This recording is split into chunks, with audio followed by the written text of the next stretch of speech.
आइए मित्रों, हमारे YouTube चैनल स्वाध्याय में आपका हार्दिक स्वागत, अभिनंदन। आज हम आपके लिए लेकर आए हैं आत्मसमर्पण इस शीर्षक पर प्रेरणादायक ज्ञानवर्धक ज्ञान चर्चा। अगर आपने हमारे चैनल को लाइक और सब्सक्राइब नहीं किया है तो आपसे निवेदन है, कृपया चैनल को लाइक और सब्सक्राइब अवश्य करें। आत्मसमर्पण करके भगवान का निरंतर स्मरण करना जितना कहने में सुलभ प्रतीत होता है, उस पर दृढ़ होना उतना सहज नहीं है। विषयों में अत्यंत वैराग्य हुए बिना इसका साधन कठिन ही नहीं बल्कि असंभव है। जो मनुष्य संपत्ति विपत्ति सुख दुख लाभालाभ आदि द्वंद्वों में संभाव नहीं रख सकता, उसे अपने को भगवान के प्रति आत्मसमर्पण का अधिकारी मान लेना विडंबना मात्र है। आत्मसमर्पण में तो अपने आप को सर्वथा भूल जाना पड़ता है, भगवान का निरंतर अविच्छिन्न स्मरण रखना होता है। यथालाभ संतुष्ट होकर सब प्रकार की भविष्य चिंता और शरीर निर्वाह तक की चिंता भी भगवान को ही सौंप देनी पड़ती है। जब सब कुछ उन्हें अर्पण कर दिया जा चुका है, तब वही मालिक हैं, इस शरीर को जैसा चाहे वैसा रख सकते हैं।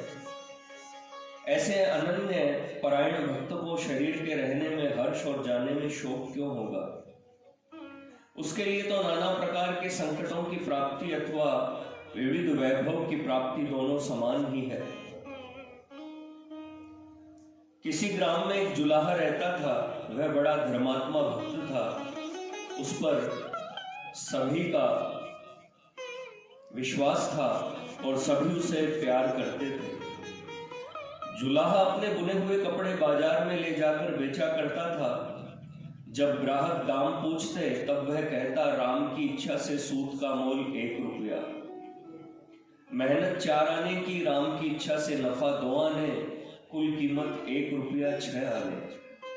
लोगों को उस पर इतना विश्वास था कि वे तत्काल उसे दाम देकर कपड़ा ले लेते थे। वह बड़ा भक्त था। रात को भोजन करके चंडी मंडप में बैठकर ईश्वर का चिंतन और उनके नाम गुण का कीर्तन किया करता था। एक दिन बड़ी रात हो गई, फिर भी उसकी आंख न लगी। इसी समय उस रास्ते से डाकुओं का एक दल डाका डालने जा रहा था। उनको एक मुटिये की जरूरत थी। चंडी मंडप में जुलाहे को अकेला बैठा देखकर उन्होंने कहा कि हमारे साथ चल, और वे हाथ पकड़कर उसे ले गए। आगे जाकर उन्होंने एक गृहस्थ के घर डाका डाला, कुछ चीजें जुलाहे के सिर पर लाद दी। इसी समय पुलिस आ पहुंची। डाकू तो भाग गए, पर जुलाहा सिर पर सामान का गट्ठर रखे पकड़ा गया। पुलिस ने रात भर उसे हवालात में रखकर दूसरे दिन सवेरे मजिस्ट्रेट के सामने पेश किया। इस मामले की खबर पाकर गांव के बहुत से लोगों ने इजलास में हाजिर होकर कहा, हुजूर, यह आदमी कभी डाका नहीं डाल सकता। मजिस्ट्रेट ने जुलाहे से पूछा, क्यों जी, क्या बात है? सच सच कहो। जुलाहे ने कहा, हुजूर, राम की इच्छा से रात को मैंने रोटी खाई। इसके बाद राम की इच्छा से मैं चंडी मंडप में बैठा हुआ था। राम की इच्छा से रात बहुत हो गई। मैं राम की इच्छा से उनका चिंतन कर रहा था और भजन गा रहा था। इसी समय राम की इच्छा से डाकुओं का एक दल उसी रास्ते से आ निकला। राम की इच्छा से वे लोग मुझे पकड़कर घसीट ले गए। राम की इच्छा से गृहस्थ के घर उन्होंने डाका डाला। राम की इच्छा से मेरे सिर पर गट्ठर लाद दिया। इसी अवसर में राम की इच्छा से पुलिस आ गई। राम की इच्छा से मैं पकड़ा गया। तब पुलिस ने राम की इच्छा से मुझे हवालात में बंद कर दिया और आज राम की इच्छा से आपके सामने ले आए। मजिस्ट्रेट साहब ने उसे धर्मात्मा और सच्चा जानकर छोड़ दिया। जुलाहे ने रास्ते में अपने मित्रों से कहा, राम की इच्छा से मैं छूट गया। इसे कहते हैं आत्मसमर्पण। इस अवस्था में किसी वस्तु के राग द्वेष नहीं रहता, सब झंझट भाग जाते हैं। उसे यह अनुभव होता है कि सब कुछ वही कर रहे हैं, सभी राम की इच्छा है। इस स्थिति को प्राप्त करने के लिए न शास्त्रों में पारंगत होने की आवश्यकता है और न तीव्र बुद्धि की जरूरत है। जरूरत है केवल भगवान में पूर्ण विश्वास की और अखंड प्रेम की, सरलता की और निरंतर भगवत स्मरण की। दंभ पाखंड के लिए यहाँ गुंजाइश नहीं है। अपनी विद्या और बुद्धि बल से यहाँ काम नहीं चलता, केवल उन्हीं पर भरोसा रखना होता है।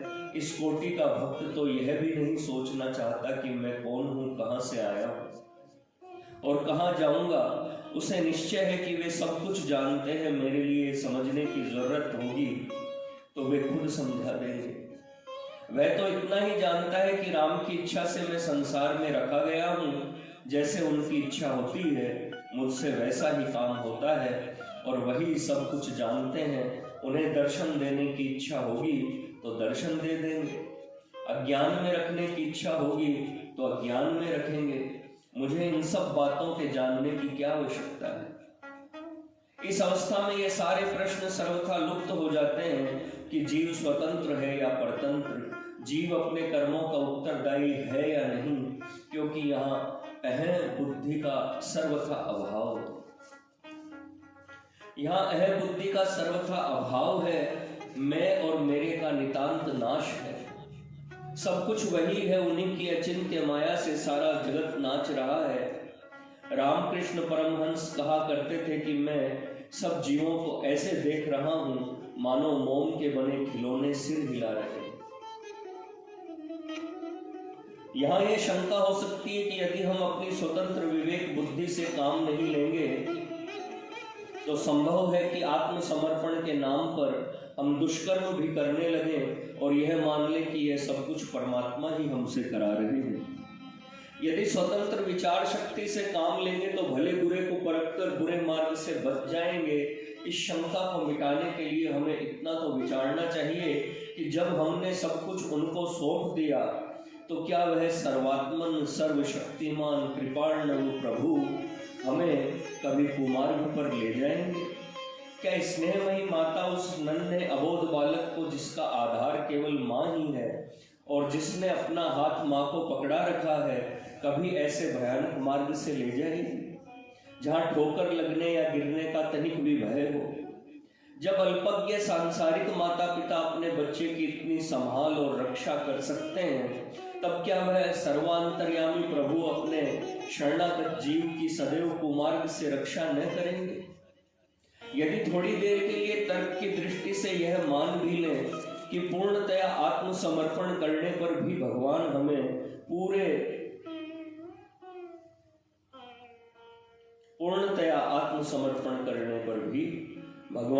बुरे मार्ग में ले जाएंगे तो फिर हमारी हानि ही क्या है?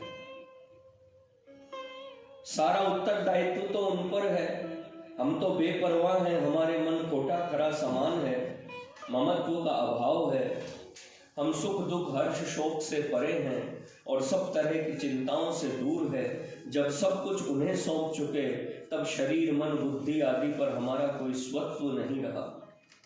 सब उनके अधिकार में है, वे चाहे जिस तरह उन्हें काम में ले सकते हैं, परंतु वास्तव में सच्चे आत्मसमर्पण की अवस्था में शरणागत भक्त कभी बुरे मार्ग का अवलंबन नहीं कर सकता। मनुष्य मोह के वश होकर ही दुष्कर्म किया करता है। झूठी स्वार्थ परायणता से ही विषय लोलुपता बढ़ती है। नश्वर शरीर आदि में गाढ़ प्रीति और आसक्ति ही जीव को कुमार्ग की ओर ले जाती है। अनन्य शरण जीव के हृदय में तो मोह माया का लेश भी नहीं रहता। किसी भी वस्तु में उसकी ममता नहीं रहती, इसलिए उसके द्वारा निंदित कर्म बनने की कोई भी संभावना नहीं। अब यह विचारणीय है कि सच्चा आत्मसमर्पण किसे कहते हैं और शरणागत मनुष्य के भाव और उसका व्यवहार कैसा होता है। जिसका एकमात्र आधार श्री भगवान है, वह वास्तव में गुणातीत हो जाता है। द्वंद्वातीत होना उसकी स्वाभाविक स्थिति है। समयानुसार जो कुछ भी गुण वर्तते हैं वह उनसे किंचित मात्र भी वह उनसे किंचिन मात्र भी लिप्त न होकर हर्ष शोक से सदा परे रहता है। अर्जुन ने भगवान से जब गुणातीत पुरुष के लक्षण पूछे तब भगवान ने कहा, हे अर्जुन, सत्व गुण के कार्य प्रकाश, रजोगुण के कार्य प्रवृत्ति और तमोगुण के कार्य मोह को गुणातीत पुरुष इनके प्रवृत्त होने पर न तो इनको बुरा समझता है और न निवृत्त होने पर इनकी आकांक्षा करता है। जो उदासीन की तरह स्थित होकर गुणों के द्वारा विचलित नहीं होता और गुण ही गुणों में बढ़ते हैं, यह निश्चय करके जो एक भाव में स्थित रहता है कभी चलायमान नहीं होता। जो धीर पुरुष आत्म भाव में स्थित हुआ दुख सुख को समान समझता है, लोहा पत्थर सोना जिसके मन बराबर है, और जो प्रिय वस्तु या अप्रिय वस्तु की प्राप्ति में सम और निंदा स्तुति में भी समान चित्त रहता है, जो मान अपमान में समचित्त है, शत्रु मित्र को बराबर समझता है, जो सब कर्मों में कर्तापन के अभिमान से रहित है, वह गुणातीत कहलाता है। और जो अनन्य भाव से भक्ति योग द्वारा मेरी सेवा करता है, वह तीनों गुणों को अच्छी तरह उल्लंघन करके ब्रह्म में एक ही भाव में स्थित होने योग्य होता है। ऐसा अनन्य परायण भक्त सब काम करते हुए भी अकर्ता है। वह अपने हृदय में विराजमान प्यारे के आदेशानुसार कठपुतली की तरह शरीर से कर्म किए जाता है, परंतु उसकी अंत दृष्टि सदैव भगवान में ही लगी हुई रहती है। यह सुखमय अवस्था और यह निरपेक्ष स्थिति उसी अकिंचन भक्त की होती है जिसने अपना कुछ रखा ही नहीं। वास्तव में वही सुखी है जिसने अहंकार का नाश करके ऐसी निर्बंध गति प्राप्त की है।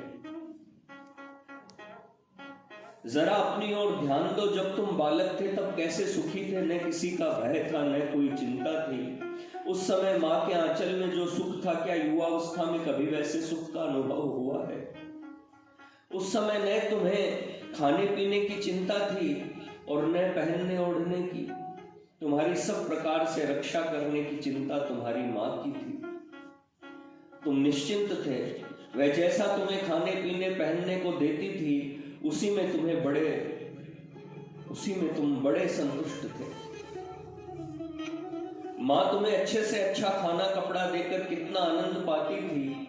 उसे अपने को चाहे कितना भी कष्ट क्यों न सहना पड़े, पर तुम्हें सुखी देखकर वह भूली नहीं समाती थी। वह अपने प्राणों से भी अधिक प्रिय समझकर तुम्हें रखती थी। जरा विचारो तो सही, वह दिन तुम्हारे लिए इतने सुख के क्यों थे? इसलिए कि उस समय तुम्हारा एकमात्र आधार तुम्हारी माँ थी। वही तुम्हारा सर्वस्व थी। किसी दूसरे को तुम जानते भी न थे और इस दुष्ट अहंकार ने मानो तब तक तुम्हारे हृदय में जन्म ही नहीं लिया था। जब इस अवस्था से पार होकर तुमने युवावस्था में प्रवेश किया, तब यह अहंकार भी तुम्हारे भीतर प्रवेश कर गया। इसी से तुम अपने आप को बड़ा बुद्धिमान समझने लगे। नाना प्रकार के कर्मों में उलझना तुम्हें भला लगने लगा। जवानी में किसी स्त्री से विवाह किया, संतान पैदा की, तब अपने और कुटुंब के पालन पोषण की चिंता ने तुम्हें आ घेरा। रात दिन किसी भी तरह धनोपार्जन में लगे रहना ही तुम्हारा एकमात्र कर्तव्य बन गया। तुम धन के पीछे यहाँ तक पड़े कि दिन रात एक कर दिया। न खाने की फुर्सत रही, न सोने को समय मिला। अपने शरीर की भी सुधि जाती रही। धन ही तुम्हारा एकमात्र इष्ट देव हो गया। उस वक्त भगवान की पूछ कहाँ? अपनी बुद्धि पर तुम्हें घमंड हो गया। एक दिन जिस माँ पर तुम्हें पूरा विश्वास था, जो तुम्हारा सर्वस्व थी, अब वही तुमको अपनी बुद्धि के सामने तुच्छ प्रतीत होने लगी। अब माँ पर से वह अनन्य प्रेम उठ गया, स्त्री पुत्र आदि में बट गया। परंतु माँ तो इस समय भी तुम्हें देख देख कर आनंद सागर में डूबी जाती थी। तुम्हारे स्त्री बच्चों को देखकर अपने जीवन को धन्य समझती थी। किसी ने ठीक कहा है, कुपुत्रो जाए क्वचिदपि कुमाता न भवति। परंतु भाई, सच्चे दिल से कहना कि तुम इन दोनों में से किस अवस्था में विशेष सुखी थे? जवानी में मनुष्य के ऊपर कितना भार हो जाता है, या यो कहिए कि वह जानबूझकर अपने ऊपर इतना भार लाद लेता है कि रात दिन चिंता उसका पीछा नहीं छोड़ती। सुख भाग गया, शरीर क्षीण होने लगा, जरा के जोर से इंद्रियां तेजहीन हो गई, रोगों ने भी आक्रमण करना आरंभ कर दिया। अब किसी वस्तु में आनंद मिलता, नाना प्रकार की व्याधियों से पीड़ित होकर मन सदैव दुखी रहने लगा। इस अवस्था में दुखों से तप्त होकर मनुष्य भगवान का स्मरण करने की इच्छा करता है, परंतु जी ही नहीं लगता। मन की बांध तो सदैव सांसारिक प्रपंचों में रहने के कारण बहिर्मुखी होने की पड़ गई थी। अब इस निर्बल अवस्था में वह तुम्हारी क्यों सुनने लगा? अतएव वह अब भी बलात्कार से उसी गोरख धंधे में फंसता ही रहता है। मरते समय मनुष्य न जाने किन किन मनोरथों का गट्ठर मन में रखकर ले जाता है, सो वही जाने। यह तो सभी जानते हैं कि बाल्यावस्था मनुष्य जीवन में सब अवस्थाओं से अधिक सुख की होती है, क्योंकि उस अवस्था में बालक का अनन्य प्रेम एक माँ पर ही होता है, अन्य किसी वस्तु पर उसका ममत्व नहीं होता। इसी प्रकार इस जीवन में भी यदि वास्तविक सुख शांति की इच्छा हो तो जगदाधार अनंत भगवान की अनन्य शरण होने के सिवा अन्य कोई भी उपाय नहीं है। यही बुद्धिमता है, यही परम ज्ञान की सीमा है, यही आवागमन से छूटने का उपाय है, और इसी को जीवन मुक्ति की अवस्था भी कहना चाहिए। जहाँ अनन्य प्रेम और आत्मसमर्पण की चर्चा की जाती है, वहाँ प्रातः स्मरणीय ब्रज ललनाओं का स्मरण हुए बिना नहीं रह सकता। इन महाभागा देवियों ने साक्षात मूर्तिमान आत्मसमर्पण बनकर संसार को यह दिखला दिया कि भगवत प्रेम किसे कहते हैं और अनन्य परायणता क्या वस्तु है। खेद तो इस बात का है कि जहाँ सुखदेव जैसे परम ज्ञानी मुनियों ने गोपियों के अद्भुत प्रेम का वर्णन करके अपने आप को कृतार्थ समझा, वहां आजकल के शुद्र मनुष्य अपनी तुच्छ तामसी बुद्धि पर घमंड करके उन महाभाग्यवती ब्रजबालाओं को गंवार, अपढ़ और मूढ़ बतलाते हैं। कोई तो बाल लीला पटु श्री कृष्ण भगवान और गोपियों को व्यभिचारी कहने में भी नहीं लजाते। बात यह है कि जिनके मन कामादि वासनाओं से भरे पड़े हैं, वह लोग अपने दुर्भाव के अनुसार ही जगत को देखा करते हैं। आंखों पर जिस रंग का चश्मा लगाया जाता है, सब वस्तुओं का रंग वैसा ही दिखाई दिया करता है।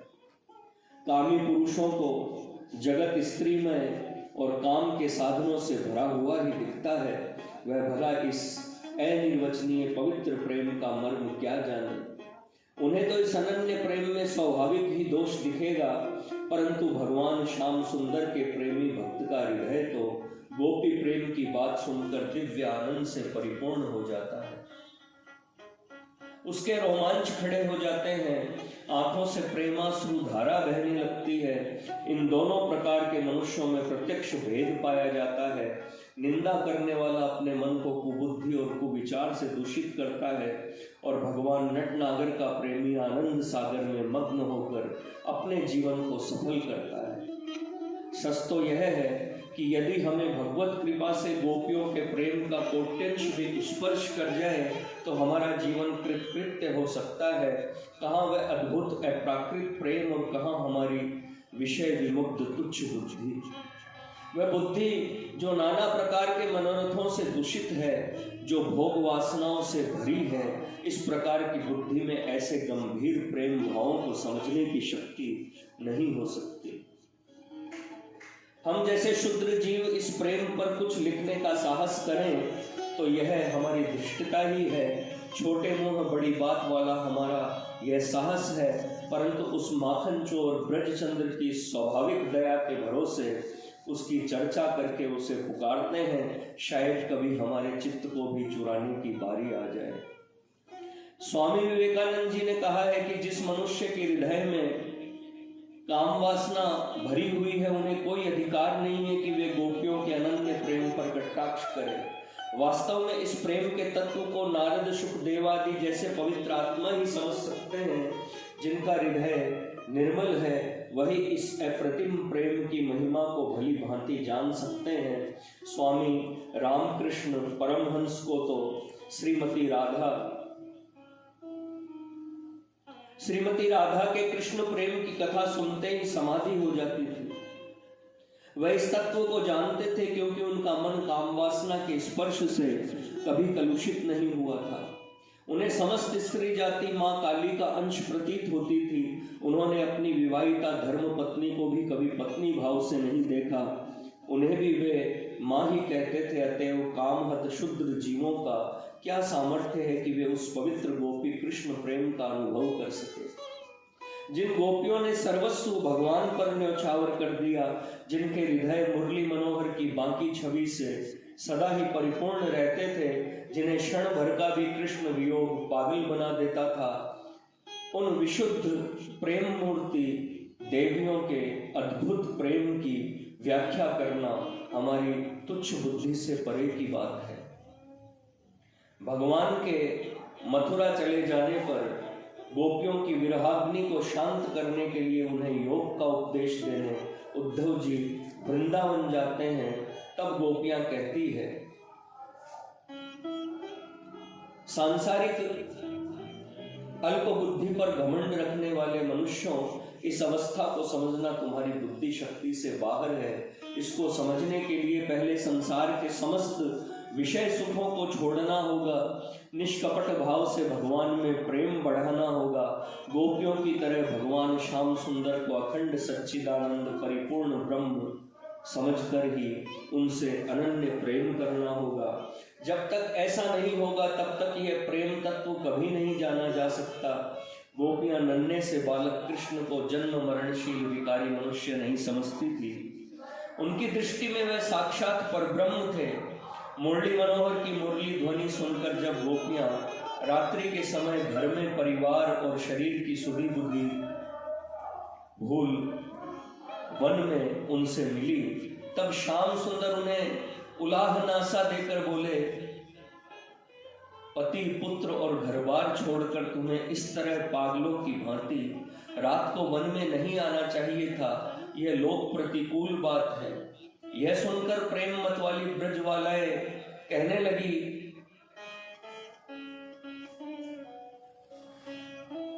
सच तो यह है कि इस अलौकिक प्रीति की रीति को कोई सच्चा भगवत प्रेमी ही समझ सकता है। दूसरे लोग इसका मर्म क्या जाने।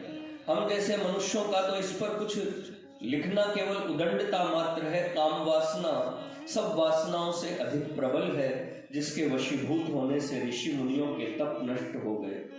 सांसारिक जीव तो इसके प्रहार से मानो मरे ही हुए हैं, परंतु यह वासना तभी तक मोहप्रद और दुर्दशाजनक है जब तक इसका उपयोग विष्ठा मूत्र से भरे हाड़ मास के क्षण भंगुर नाशवान पुतले पर किया जाता है।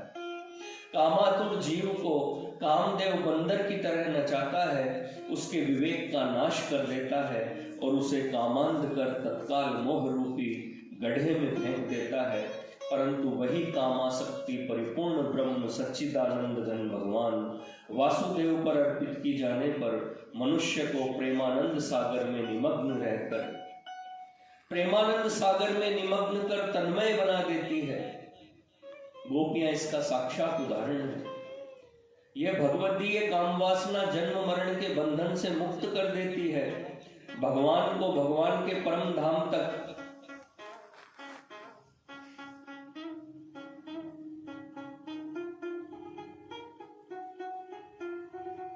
यह भगवदीय कामवासना जन्म मरण के बंधन से मुक्त कर देती है, मनुष्य को भगवान के परम धाम तक पहुंचा देती है। कामवासना वास्तव में हृदय के किसी परम प्रिय मनोवांछित ध्येय को पाने की उत्कट चाह और उसके मिलन की प्रबल लालसा का ही नाम है। यह क्षण भंगुर पदार्थ के संसर्ग से क्षणिक सुख अवश्य देती है, परंतु वह मोहजनक है और मोह अंत में दुखप्रद होता है। वह ज्ञान नष्ट करके मनुष्य को अधोगति में डाल देता है। परंतु अविनाशी सच्चिदानंद घन विभु परमात्मा के संसर्ग से तो सारा मोह विष नष्ट हो जाता है। मोह रूपी विष के नाश होने पर काम का भयंकर रूप बदलकर अति मनोहर और उपयोगी बन जाता है। लोहा अग्नि के संसर्ग से भयानक रूप धारण कर समस्त पदार्थ को जलाने की शक्ति पैदा कर लेता है, परंतु वही लोहा पारस का स्पर्श पाकर सुंदर मूल्यवान स्वर्ण बनकर अनेक प्रकार से मनुष्यों का भला करता है, ऐसे ही यह काम वासना भी अपवित्र क्षण भंगुर अनित्य पात्र के संसर्ग से मनुष्य को नाना भांति कष्ट और क्लेश देकर अत्यंत पीड़ित करती है, और यही अविनाशी सच्चिदानंद घन परमात्मा के दिव्य स्पर्श से परमानंद के देने वाली बन जाती है। गोपियों के प्रेम का आनंद गोपियां ही जानती थी। हम जैसे पामर जीव उस अचिंत्य आनंद का क्या वर्णन कर सकते हैं। वह भगवान सच्चिदानंद मुरली मनोहर बुद्धि का विषय नहीं है, जो सारा अपनापन उन्हें सौंप कर उनका होकर रहता है। भक्त मोहापहारी भगवान उस शरणागत भक्त को ही प्रेम का उपहार देते हैं, अन्यथा उसका मिलना असंभव है। उनकी अपरिमित कृपा का प्रवाह तो अविच्छिन्न रूप से निरंतर बह रहा है। अहंकार रूपी बांध के टूटने की देर है, जहां वह टूटा कि भगवत कृपा हृदय रूपी खेत को तुरंत भरपूर कर हरा भरा कर देती है। यह अहंकार पिशाच भगवान के अनन्य शरण हुए बिना कभी भाग नहीं सकता। अतएव भगवान की शरण ग्रहण करना ही प्रेम प्राप्ति का परम साधन है। शरणागत जीव अभय पद पा जाता है, वह भगवान की कृपा का पात्र बन जाता है। फिर उसे किसी भी झंझट में पड़ने की जरूरत नहीं रहती। नाना प्रकार के धर्म कर्म तप योग आदि कर्मों से ऐसे भक्त को कुछ गरज नहीं रहती। जिसने गोपियों की तरह सब कुछ उन्हें अर्पित कर दिया है, उसके लिए और कुछ भी कर्तव्य बाकी नहीं रहता। यह स्मरण रखना चाहिए कि अनन्य शरण हो जाने पर मनुष्य से कोई अधर्म बन ही नहीं सकता, क्योंकि उसके हृदय में अन्य कोई वासना ही नहीं रह जाती। वह तो तेल धारावत निरंतर भगवान के स्मरण में लगा रहता है। जीव से पाप तभी होते हैं जब वह दीन बंधु अंतर्यामी को भूल जाता है। उन्हें भूलना ही सब दुखों और पापों की जड़ है। अनन्य चेता मनुष्य निरंतर तद्गत चित्त रहता है, इसलिए वह सदा ही पापों से मुक्त है। उसको सदैव आनंद ही आनंद है। पापों का वहां क्या काम? वह तो निरपेक्ष है, जीवन मुक्त है। जो पराभक्ति है वही परम ज्ञान की चरमा अवस्था है। ऐसे भक्त के हृदय में भगवान मधुसूदन सदैव वास करते हैं। वह परम भक्त समस्त जगत को कृष्णमय देखता है। उसे समस्त पदार्थ कृष्ण ही कृष्ण रूप भासते हैं, इसलिए वह सभी से प्रेम करता है। छोटे से छोटे जीव के लिए भी वह अपने प्राण तक देने को तैयार रहता है। निष्कपट भाव से सबकी सेवा करने में उसे अद्भुत आनंद की प्राप्ति होती है। विषधर भुजंग हम अज्ञानी जीवों के लिए भले ही भयजनक हो, परंतु उस भक्त की दृष्टि में तो भगवान श्याम सुंदर ही उस रूप में लीला कर रहे हैं। इसलिए वह बड़े चाव से उस सर्प से भी आलिंगन कर सकता है। उसके अपरिमित प्रेम के सामने हिंस्र जीव भी अपने कुटिल स्वभाव को छोड़ देते हैं। वह भक्त मानो अहिंसा की साक्षात मूर्ति ही बन जाता है। उसके संसर्ग से वैर भाव का अस्तित्व ही नहीं रह सकता। महर्षि पतंजलि का योग सूत्र भी यही कहता है कि अहिंसा प्रतिष्ठायाम तत्सन्निधो वैर त्याग है। अर्थात जिसके हृदय में अहिंसा परिपक्व हो गई है, उसके चारों ओर ऐसा वायुमंडल विस्तृत हो जाता है कि वहां वैर भाव एकदम नष्ट हो जाता है। अनन्य भक्त का हृदय एक ऐसा डायनेमो है जिससे प्रेम रूपी बिजली का प्रवाह निरंतर जारी रहकर समस्त जगत को प्रेम ज्योति से आच्छादित कर देता है। इससे वहां द्वैत अंधकार रहने ही नहीं पाता। भगवान शंकराचार्य के रज्जु सर्प के उदाहरण की तरह उसके लिए फिर जगत वह जगत नहीं रहता जिसे साधारण मनुष्य द्वैत भाव से देखते हैं। अंधेरे में रज्जु में सर्प की प्रतीति होती है, भय लगता है, मनुष्य भागता है, हृदय धड़कने लगता है। संभव है कि घबराहट में किसी दीवार से टक्कर लगकर उसका सिर फट जाए, खून बहने लगे और होश जाता रहे, परंतु यह सब अवस्थाएं केवल अज्ञानवश होती है। न कोई वास्तव में सर्प था और न कुछ भय का कारण था। ऐसे ही अज्ञान के कारण मनुष्य जगत को भी अपनी अपनी रुचि और मानसिक अवस्था के अनुसार कल्पित कर लेता है। इसी से किसी के लिए यह संसार सुखमय है और किसी को इसमें दुख ही दुख भासता है। परंतु शरणागत भक्त अपने अनन्य प्रेम के प्रभाव से समस्त द्वैत भाव का नाश करके जगत को कृष्णमय ही बना लेता है। उसे भीतर बाहर सब जगह केवल मधुसूदन की मनमोहिनी छटा का ही अनुभव होता है। गोपियां अंतर्धान हुए अपने प्रियतम ब्रज किशोर को ढूंढते ढूंढते जब थक गई, तब उन्हें कण कण में केवल कृष्ण ही दिखने लगे। जब विरह का दर्द बहुत बढ़ गया और सारी सुध-बुध जाती रही, तब उन विरहिणी गोपियों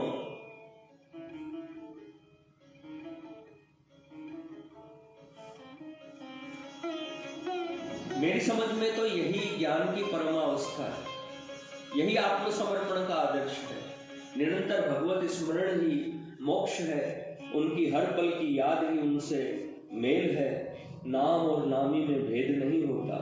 जिसने नाम को पकड़ लिया उसने नामी को भी पा लिया, इसमें संदेह ही क्या है। गोपियों ने इस भेद को जान लिया था, इसी कारण उनके स्मरण की तीव्रता से भगवान को प्रकट होना पड़ा। अब भी कोई सच्चे हृदय से सारा भरोसा छोड़कर उन्हें विह्वल होकर पुकार देखे, वे तुरंत प्रत्यक्ष होंगे, परंतु बड़ी लगन चाहिए। जैसे डूबते हुए को केवल सांस की ही इच्छा होती है, वैसे ही उनसे मिलने की जब तीव्र चाह होगी, तभी उनके साक्षात दर्शन होंगे। अपने अपने हृदयों को टटोलो और देखो, क्या तुम्हें भक्तवत्सल ब्रजविहारी से मिलने की उत्कट इच्छा है? क्या उनके मिले बिना तुम्हें जीवन व्यर्थ मालूम होता है? क्या उनके विरह ताप से तुम्हारा हृदय जला जाता है? क्या धन दौलत कुटुंब परिवार और यह शरीर तुम्हें उनके बिना सूखे तृण सम तुच्छ नीरस प्रतीत होता है? और क्या तुम उनके लिए सर्वस्व न्योछावर करने को तैयार हो? यदि हो तो तुम बड़े भाग्यशाली हो, भगवान के प्यारे हो। तुम्हारे ही जैसों के कारण वह अहेतुक कृपा सिंधु परमात्मा गरुड़ जैसे द्रुतगामी वाहन का भरोसा छोड़कर पैदल दौड़े आते हैं और भक्त को संतुष्ट करते हैं। भक्त और भगवान में भेद नहीं होता, इसलिए हम तुम्हें हृदय से साष्टांग प्रणाम करते हैं और विनती करते हैं कि हे प्रियतम के प्रेमी भक्त, हम पर भी कृपा दृष्टि रखो और अपनी सच्ची कमाई में हमारा भी थोड़ा सा हिस्सा रखने की कृपा करो। हमारे पास न प्रेम धन है, न तुम्हारे जैसी लगन है, न हमें संसार के प्रलोभनों से विरक्ति है और न भगवान नाम का आधार है। हम नितांत दीनहीन असमर्थ हैं, परंतु यह सब होने पर भी तुम जैसे अहेतुक भक्तों के बल के सहारे हम निराश नहीं हैं। तुम्हारा हृदय विशाल होता है, दिनों पर कृपा करना तुम्हारा स्वभाव है। तुम्हारी तनिक सी कृपा दृष्टि हमारे जन्म जन्मांतर के मैल को धो डालेगी और हमें भी तुम्हारी तरह उस पतित पावन मुरली मनोहर के कृपा पात्र बनने का अधिकार मिल सकेगा।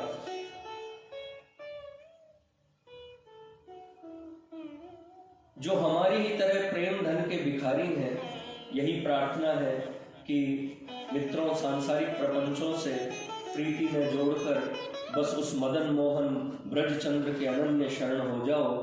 उन्हीं की मंगल गोद में बैठने पर महामोह रूपी पिशाच से छुटकारा मिलेगा। हम लोगों की ओर कहीं भी गति नहीं है, वह दीन बंधु है, अवश्य कृपा करेंगे।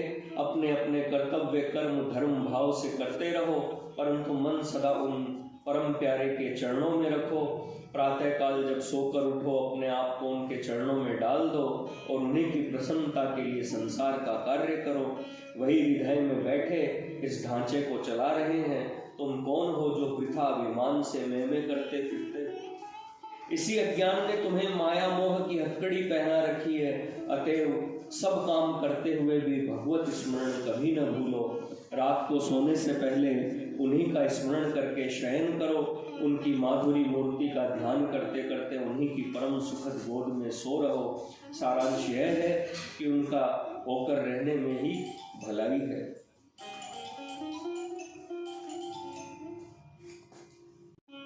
अन्यथा संसार के भयानक दावानल से छुटकारा मिलना असंभव है।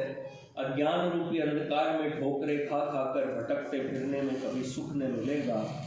मुफ्त में जान जाएगी और फिर उसी चक्कर में फंसना होगा। यदि कुछ चतुराई रखते हो और अपने सिर के ऐसे ही भार को हल्का करना चाहते हो तो सब कुछ भगवान को सौंप कर निर्द्वंद हो जाओ। अनेक प्रकार के कर्तव्य कर्म तथा धर्माधर्म के बड़े भारी बोझ से दबाकर क्यों इन प्राणों को व्यर्थ में खोते हो। सुनो उनकी निश्चित अभयवाणी, सर्वान धर्मान परित्यज्य मामेकं शरणं व्रज, अहम त्वा सर्व पापेभ्यो मोक्षयिष्यामि मा शुचय। हम भी श्री रामकृष्ण परमहंस की तरह सर्वस्व उनके चरणों में रखकर कहें कि यह लो अपना ज्ञान और यह लो अपना ज्ञान, मुझे शुद्ध भक्ति दो। यह लो अपना धर्म, यह लो अपना अधर्म, मुझे शुद्ध भक्ति दो।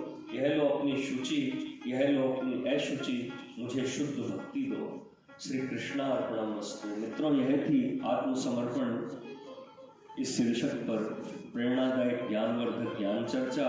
अगर आपको हमारा चैनल पसंद आए तो इसे लाइक और सब्सक्राइब अवश्य करें। धन्यवाद।